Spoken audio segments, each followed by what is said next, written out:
एकमक्षरम्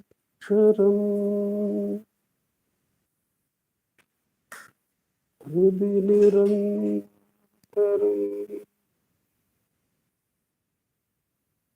भासते स्वयं लिख्यते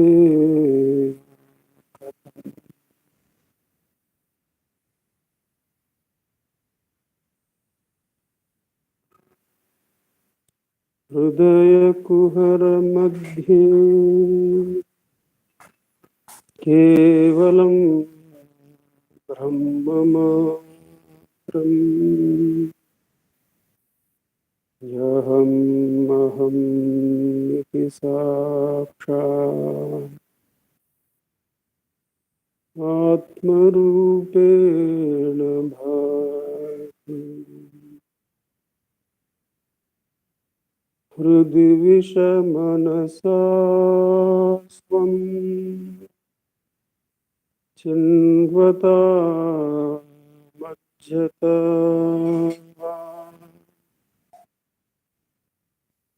भवनचलनरोधा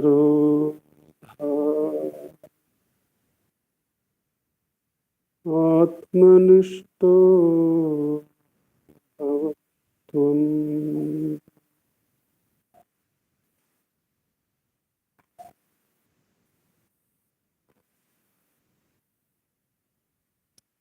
देहं मृण्मयवत् जडात्मकम् अहं बुद्धिर्न तस्यास्त्यतो नाहं तत्ततभावशुक्तिसमये शुद्धात्मसद्भावः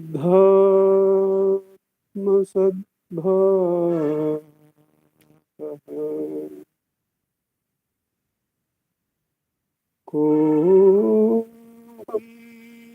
भावयुतः कुतो वरधिये दृष्टात्मनिष्टात्मना सोऽहं स्फूर्तितया अरुणाचलशिवः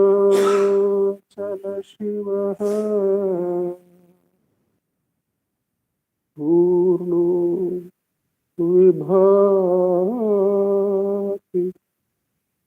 स्वयम्।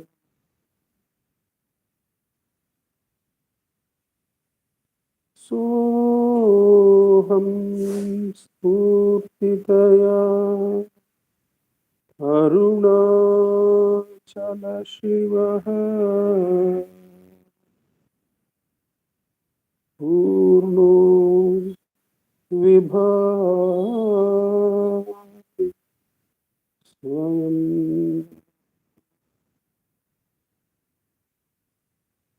Namo Ramana. In this, the Thursday satsang from Ramana Maharshi Center for Learning, as is our usual practice, we will be reading 2 verses from the work Guru Vachaka Kovai. Each verse reading will be followed by a short meditation on its meaning, and that shall be followed by a practice session of Atma Vicharam extending to 10 minutes each. After these 2 segments of verse reading, meditation on meaning, and the practice of Atma Vicharam are complete, there will be a summing up by Shri Dilip ji, and that will be followed by the offering of Sri Ramana Stotram by Vaibhav ji and Prarthana Ma in the chanting, and by Manjunath ji in the floral offering from right here. We begin this evening satsang by taking up the first verse selected, verse number 340.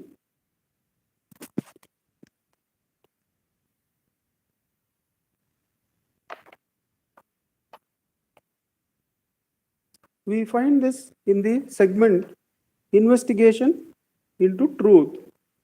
The three segments are investigation into truth, meditation on the truth, and anubhava or experience of the truth.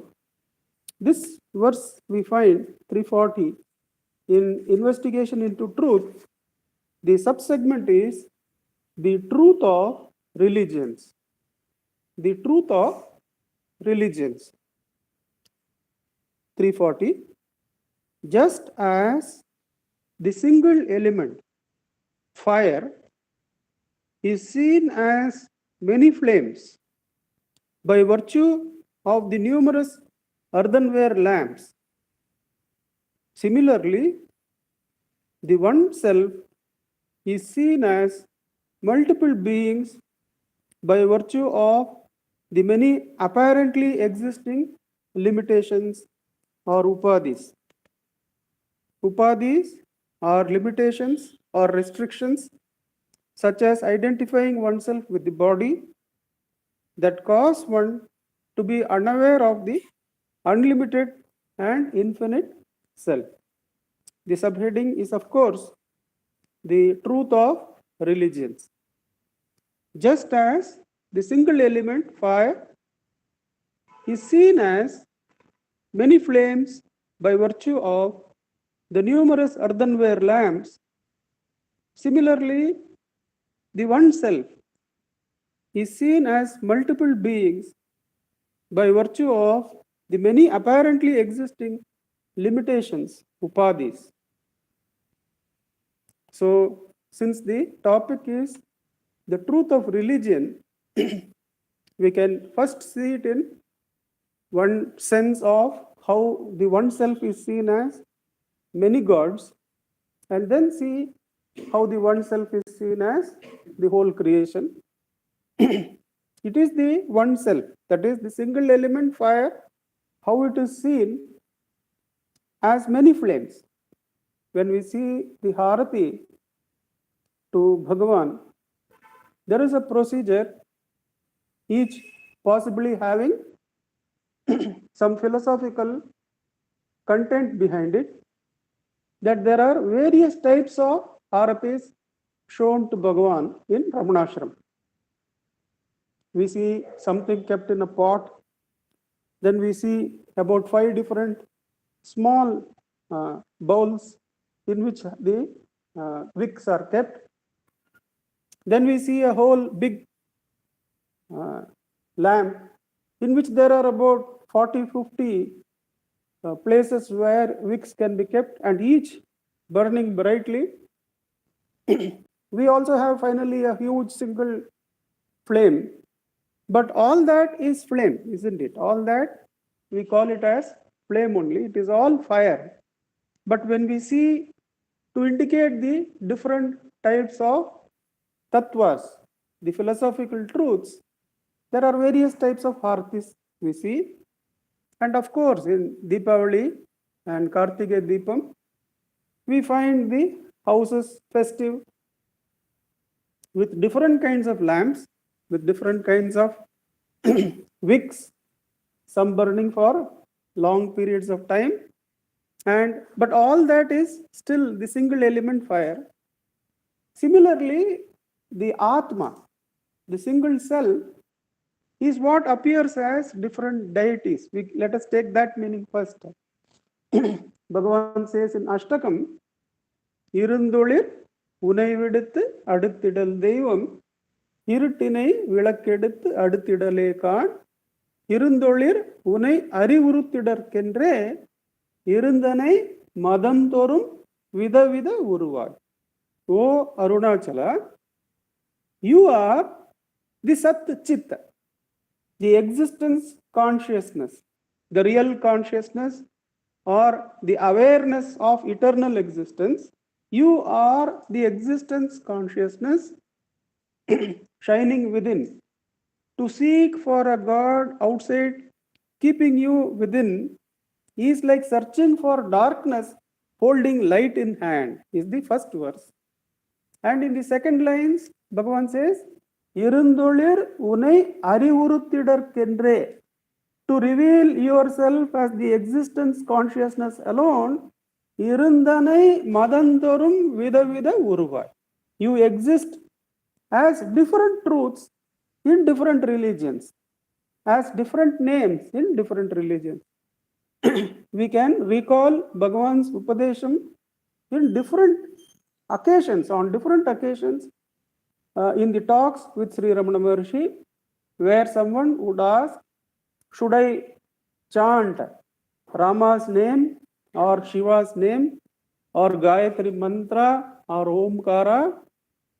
Bhagavan would say that all of them are equally efficacious or equally powerful, indicating that they are all the Satchit only. They are all equally efficacious. However, you should choose one for following. Bhagavan's instructions would be like this, because the ultimate truth that we have to find is one. And moreover, if our attention is limited as sadhakas, if we divert our attention with two deities, two forms of deities, then the tapas becomes weakened. The ability to access and assimilate truth gets reduced. Therefore, Bhagavan's Upadesham would always be, though Rama and Shiva and Omkara and Gayatri, all these mantras and namas have the same power, you should choose one flame. You should treat that there is only one flame and hold that one form for your tapas. So that becomes clear that the upadhis, the name and form that we give to the deity, is what is different, but the flame, the self behind the deity is the same. There is only one self which appears as these deities. Of course, the broader application of this verse would be that all beings are only variations of this self due to variations of upadhis. So all beings, the whole of creation, whether we take the Panchabhutas, whether we take the world, whether we take this universe, whether we take some other loka about which somebody is inquiring, all that is nothing but the variation created due to upadhi. Upadhi is the limitation of name, form, senses, mind, breath, through which one perceives a world. That is called upadhi. Upadhi is a screen or a sheath through which one perceives a world of similar nature. So that upadhi is what limits, but what is behind each one is only the self. This brings us two supports in sadhana, that whomsoever we see, we should respect as the self. Bhagavan is said that in Ramana Chatvarimshat, it is said that Patuna Parakiya Gunagrahane, that Bhagavan is such a teacher that he would relentlessly and effortlessly see only the self within the sadhaka. Parakiya, the best of, the highest of what is within the student, that alone is seen and brought out by Bhagavan. Patuna Parakiya Gunagrahane.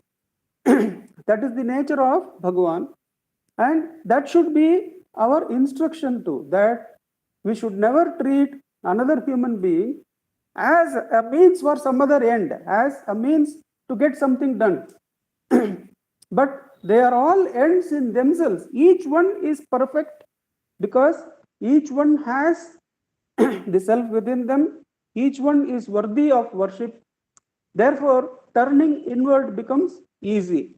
One does not need to see the differences in the upadhis. That person is so and so, this person is so and so, his guna is like this person's guna is like this. All that is discounted once we see that they are only the differences in upadhis, but the one flame, the self alone, is present.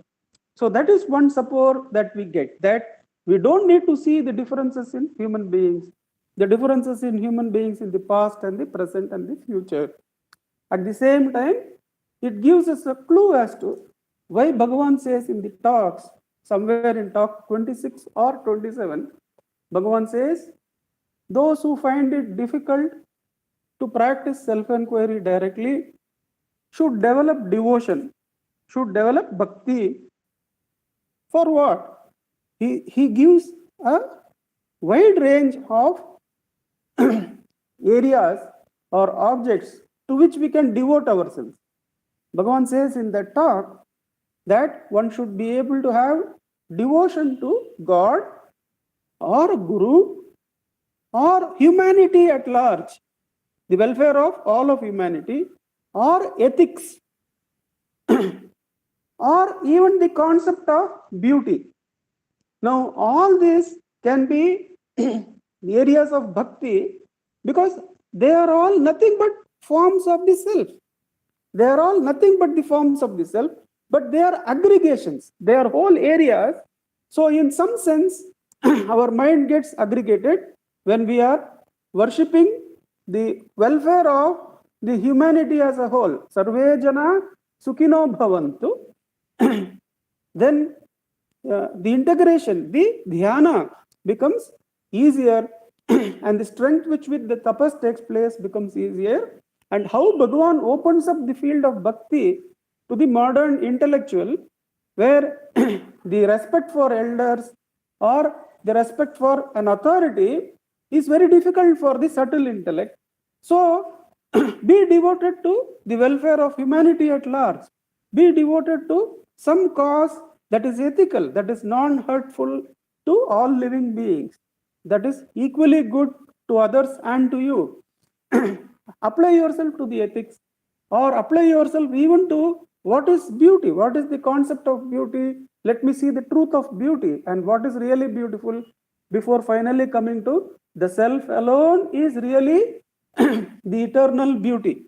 All other beauties are transient, and the Atma alone is the reality of beauty. You come till that you be devoted to that concept, either as an artist or as a person who is following dance or music.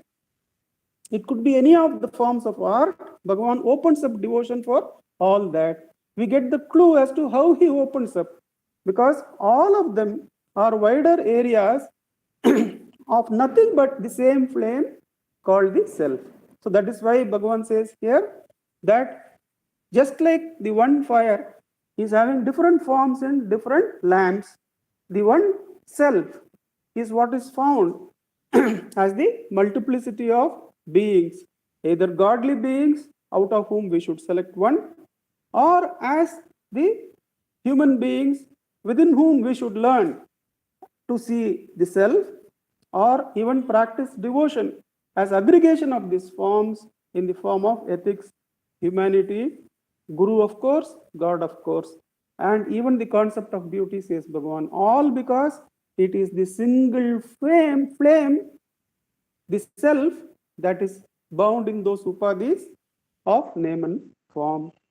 With Bhagavan's immense grace, let us practice Atma Vichara, which is the direct application of all this. That if the names and forms all represent only the one flame, Atma Vichara takes us to the flame directly. When a name and form arises as a thought, Bhagavan says you don't need to take support of that. You can let it go by asking, for whom is this thought? The answer will be, this thought is for me. Who am I? If everything is the flame, am I not the flame? I am also the flame of the self.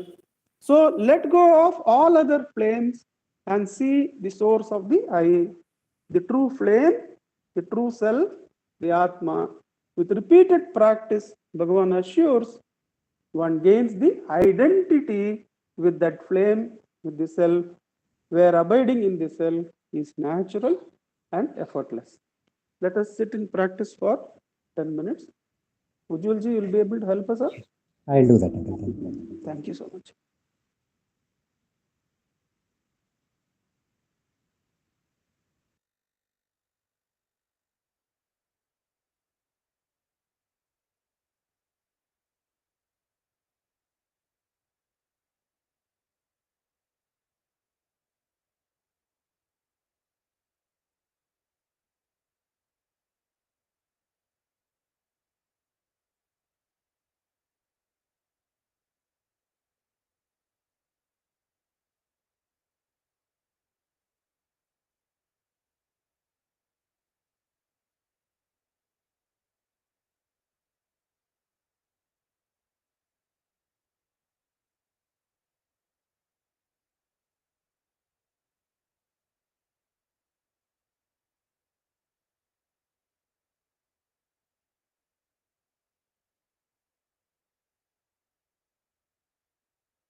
Namo Ramana.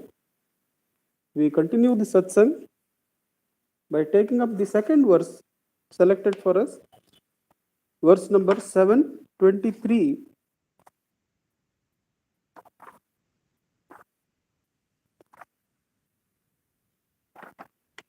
We find this in the segment Meditation on the Truth.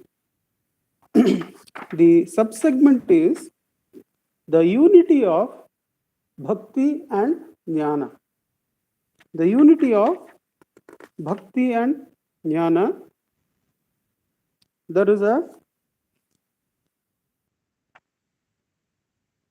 note, there is a big note appended to this verse. So I will read the verse once, read the note, and then go back to the verse. Verse number 723, the unity of Bhakti and Jnana. Having considered the qualifications of their disciples, even those jnanis who know that Bhakti and Jnana are one, single out one as superior to the other. This is to prevent those who have been pursuing the practice of one as preferable to the other from abandoning the one and hankering after the other.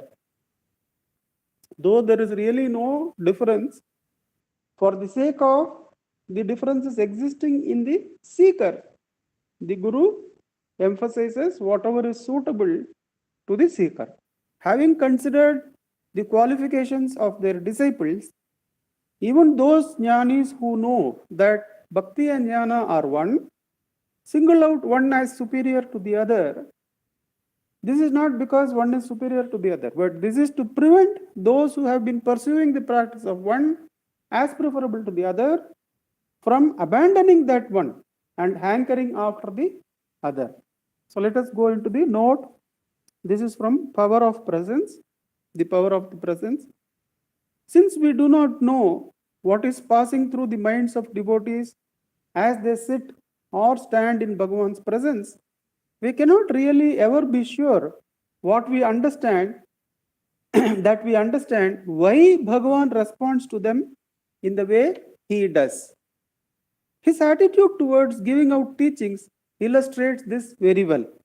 A lot of people are under the impression that Bhagavan talked Advaitic philosophy all the time and prescribed self-enquiry to everyone who asked for his advice.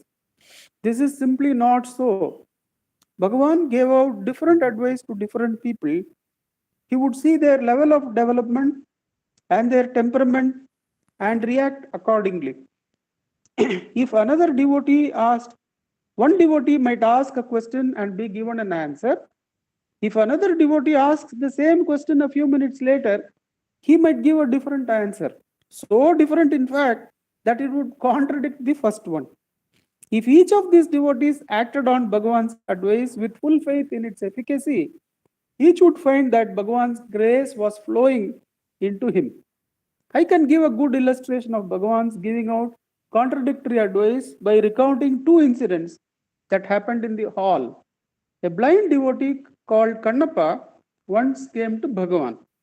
While talking about this Kannappa, Bhagavan remarked, "Those who listen to his singing will forget the difference between day and night."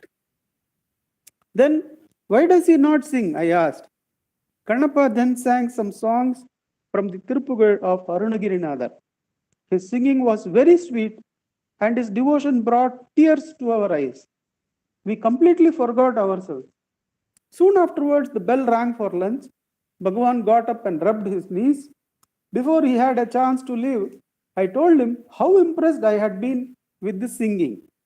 How beautifully he sang. What melody and what devotion, I said. Not only that, he can imitate anyone, said Bhagavan as he was crossing the hall. Before he left, he turned back towards me and added, Yes, he sang beautifully, but what is it to us? If we get immersed in that devotion, we will be carried away. Then it will be difficult for us to get out of it. On another occasion, the famous singer Sri Dilip Kumar Roy came from Pondicherry and sang beautifully before Bhagavan. When the bell rang for lunch, Sri Roy put down his instrument with his palms together in a gesture of respect and said to Bhagavan, I do not practice any yoga, nor do I know any philosophy. All I know is singing. My heart and my emotions have merged in this music. I want to reach God's feet by following this path. Do I have any hope? All I have is this little devotion, and that too I get only through singing. Bhagavan replied, Yes, it is enough. It will take you to higher levels. When I translated these words for Sri Roy, he felt so buoyed up by them. He touched Bhagavan's feet again and again. After he had left the hall, Bhagavan turned towards me and said, Bhakti is the mother of jnana. Tell him that. I called to Roy and translated this additional remark for him. It pleased him so much that he again repeatedly touched Bhagavan's feet. In Kannappa's case, Sri Bhagavan cautioned us against devotional emotion, whereas in Roy's case, he said bhakti was enough. Bhagavan had the ability to discern which path would benefit each devotee. He would encourage us all to follow the path he knew would be easiest for us. And in the process, he would occasionally discourage us from digressing into other forms of sadhana. Now, there is nothing confusing in this. Even in the same day, to the same devotees, in the morning, Bhagavan might have sat in silence and taught Atma Ucharam. But in the evening, after supper, it is said Bhagavan would sit and recount stories. Kanakamal recalls that Bhagavan would be recounting the spiritual stories, which is path of devotion to everyone after supper. And the Sarvadikari was against it because what little rest Bhagavan could get, that also would be removed, or that was also in danger because of this. So he would come and see that everybody goes to sleep. But what Bhagavan would do, Kanakamal says, or is it V. Ganeshananna, I think, that he would be looking over the window and when the Sarvadikari comes there, he will say, all of you lie down, all of you lie down. And then once he goes, he'll say, no, now you can get up, and he will continue the spiritual stories. So even the same person, as nature, as the Brahma Murta changes into day, day changes into night, there may be a different sadhana that keeps us in focus. Even in samadhis, Bhagavan says one should adopt one of the 6 samadhis to keep in the self. It need not necessarily be always the same type of samadhi. So the understanding is that these paths, that self-enquiry, devotion, singing, all these paths are according to the person, the inclination of the person. But if we ask Bhagavan, if we are intuitively seeking Bhagavan's guidance, then he will guide us as to what is right for us. He will guide us intuitively that you go along this path and this is the path for you. It is not for one to say that another path is less. Though even in this account, many words have been used as higher and as lower. There is nothing like that. Even those words are used because of the nature of the language. If we take Lakshmi Amma, if we take Ramasamy Iyer, if we take Ramnath Brahmachari, if we take Mudalayar Party, they have achieved the same jnana through the path of devotion. And what to say? No path is higher, no path is lower.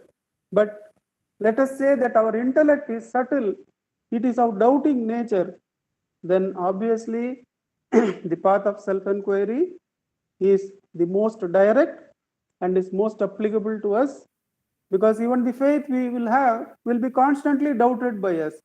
Whether Bhagavan is really helping or not, our intellect will not keep quiet. It will keep doubting that I am doing the sadhana, Bhagavan is not helping. So, to the modern intellectual filled with doubts, filled with doubt itself as a sadhana, for such a one, self enquiry seems to be the direct path. But of course, each to his own path. Let us practice Bhagavan's direct path of self enquiry for the next 10 minutes. Ujjwalji, will be able to help us out? Yes, sir. Thank you.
Namo Ramana.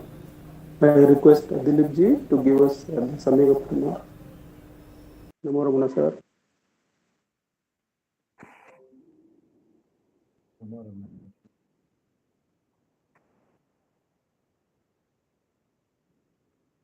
Bhagwan has blessed us. Namo Ramana, sir. Bhagwan has blessed us to Namo Ramana. see how the upadhis bring about variations, or where there is only one truth. In the first verse, the upadhi being the gross body, identification with that as reality, makes us see many bodies, whereas in the second verse, the upadhi being very subtle and mental, which says jnana is different, bhakti is different, again creates us to become bewildered. That has brought out in these two verses. Nanda Kumarji very beautifully read out the whole thing, and where how these upadhis keep us away from the self that we are, the being consciousness that we are, that one light which alone is. However, moment that one light is not attended, and we attend to any upadhis, whether it is gross or whether it is subtle, we find ourselves always to be bewildered. This was very beautifully brought out, and after having got bewildered, if we look for unalloyed happiness, that is not possible. Another subtle thing which was also brought out to us is that whenever we are seeing the upadhis, the I, the seer, is subtly present behind it. Therefore, whether it is jnana or bhakti, we have to take that I to the self. With bhakti, we devote him to the self. With to the higher power, or through jnana, which Nanda Kumarji very beautifully said, who have a lot of doubts. For them, the jnana marga, we have doubts. So we have to doubt the doubter and take him back to the self. Either which way, Bhagavan is saying that there is only one truth, and all the upadhis, whether it is gross or subtle, are the only reasons why we see multiplicity, whereas there is only one truth. Thank you, Nanda Kumarji, for bringing home for us. Om Namo Bhagavate Shri Ramana.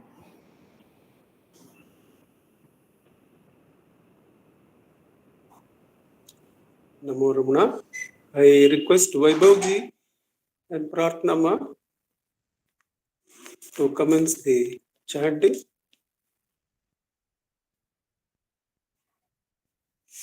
Vaibhavji is available? Yes, sir. Yeah. Namo Ramana. Bhardwaj Vishwanath विरचितं श्रीरमणाष्टोत्तरशतनामावलिः अपार सच्चित् सुखवानिराशे यस्योर्मि मातरं भुवनं समस्तं गुहाहितं तं रमणं गभीरं चिन्ताविहीनं हृदि चिन्तयामि ॐ महासे नमः ॐ जाताय नमः ॐ श्रीरमणाय नमः ॐ गुरवे नमः ॐ अखण्डसंविदाकाराय नमः ॐ महौजसे नमः ॐ कारणोद्भवाय नमः ॐ जगद्धितावताराय नमः ॐ श्रीभूमिनाथस्थलोस्थिताय नमः ॐ पराशरकुलोत्तंसाय नमः ॐ सुन्दरार्यतपःफलाय नमः ॐ कमनीयसुचारित्राय नमः ॐ सहायाम्बा सहायवते नमः ॐ शोणाचलमहोलीनमानसाय नमः ॐ स्वर्णहस्तकाय नमः। ॐ श्रीमद्द्वादशान्तमहास्थले लब्धविद्योदयाय नमः। ॐ महाशक्तिनिपातेन प्रबुद्धाय नमः। ॐ परमार्थविदे नमः। ॐ तीव्राय नमः। ॐ पितृपदान्वेषिणे नमः। ॐ इन्दुमौलिना पितृमते नमः। ॐ पितरादेशतः शोणशैलं प्राप्ताय नमः। ॐ तपोमयाय नमः। ॐ उदासीनाय नमः। ॐ महायोगिने नमः। ॐ महोत्साहाय नमः। ॐ कुशाग्रधिये नमः। ॐ शान्तसङ्कल्पसम्भ्रमाय नमः। ॐ सुसन्दृशे नमः। ॐ सवित्रे नमः। ॐ स्थिराय नमः। ॐ तपक्षपितसर्वाङ्गाय नमः। ॐ फुल्लाम्बुजविलोचनाय नमः। ॐ चन्द्रिकासितहासश्रीमण्डिताननमण्डलाय नमः। ॐ चूतवाट्यां समासीनाय नमः। ॐ चूणिकाखिलविभ्रमाय नमः। ॐ वेदवेदान्ततत्त्वज्ञाय नमः। ॐ चिन्मुद्रिणे नमः। ॐ त्रिगुणातिगाय नमः। ॐ विरूपाक्षगुहावासाय नमः। ॐ विराजतचलाकृतये नमः। ॐ उद्दीप्तनयनाय नमः। ॐ पूर्णाय नमः। ॐ रचिताचलताण्डवाय नमः। ॐ गम्भीराय नमः। ॐ परमाचार्याय नमः। ॐ सुप्रसन्नाय नमः। ॐ अभयप्रदाय नमः। ॐ दक्षिणास्य निभाय नमः। ॐ धीराय नमः। ॐ दक्षिणाभिमुखाय नमः। ॐ स्वराजे नमः। ॐ महर्षये नमः। ॐ भगवते नमः। ॐ ईड्याय नमः। ॐ भूमविद्याविशारदाय नमः। ॐ विमलाय नमः। ॐ दीर्घदर्शिने नमः। ॐ आप्ताय नमः। ॐ ऋजुमार्गप्रदर्शकाय नमः। ॐ समदृशे नमः। ॐ सत्यदृशे नमः। ॐ सत्याय नमः। ॐ प्रशान्ताय नमः। ॐ अमितविक्रमाय नमः। ॐ सुकुमाराय नमः। ॐ सदानन्दाय नमः। ॐ मृदुभाषिणे नमः। ॐ दयार्णवाय नमः। ॐ श्रीशोणाचलऋग्बोधस्कन्दाश्रमनिकेतनाय नमः। ॐ सद्दर्शनोपदेष्ट्रे नमः। ॐ सद्भक्तवृन्दपरिव्रताय नमः। ॐ गणेशमुनिवृन्देन सेविताङ्घ्रिसरोरुहाय नमः।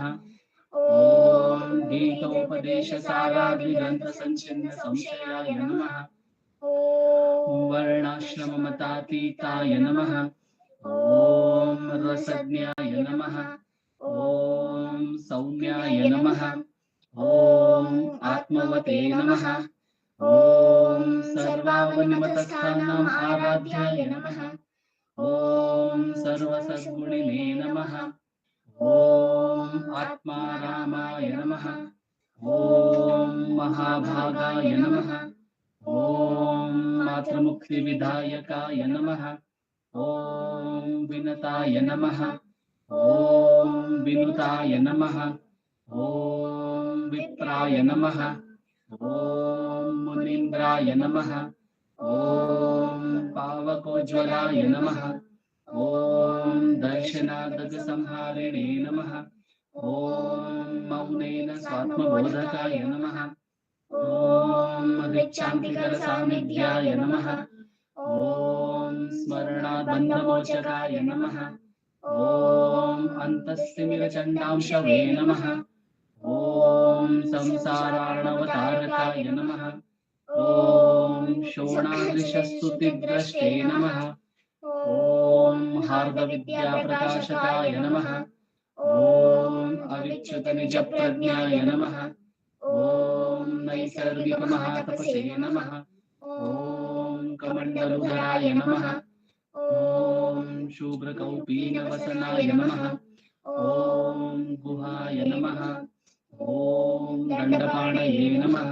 ॐ कृपापूर्णाय नमः। ॐ भवरोगविषग्वराय नमः। ॐ स्कन्दाय नमः। ॐ देवतमाय नमः। ॐ अमर्त्याय नमः। ॐ सेनान्ये नमः। ॐ पुरुषोत्तमाय नमः। ॐ श्रीरमणभगवते नमः। श्रीरमणाष्टोत्तरशतनामपूजां समर्पयामि।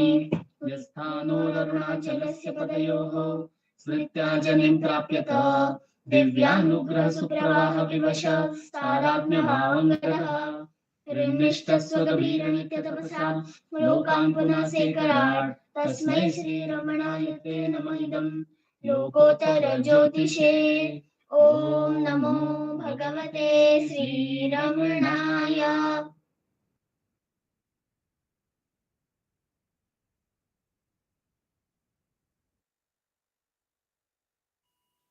नमो नमो नमो रमण सदाशिव प्रभावरण नमो महर्षि नमो महर्षि नमो नमो नमो रमण सदाशिव प्रभावरण नमो महर्षि नमो महर्षि दर्शन सुख मंगल सुख सकल जीव हित सम्मुख कर्म संगिये नमो नमो नमो रमण सदाशिव प्रभावरण नमो महर्षि सदा दुष्ट सदा वृष्ट सदा शिवानंद पुष्ट परम महर्षि ब्रह्मनिष्ठ समदर्शी नमो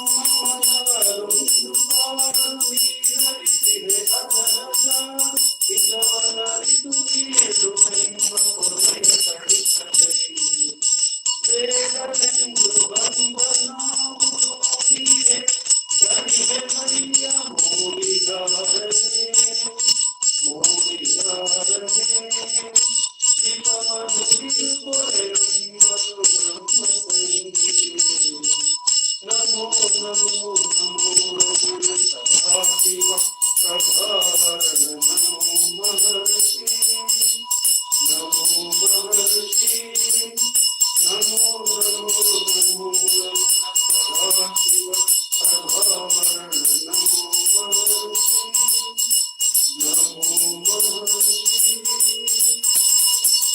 बोलो भगवान श्री रमण महर्षि की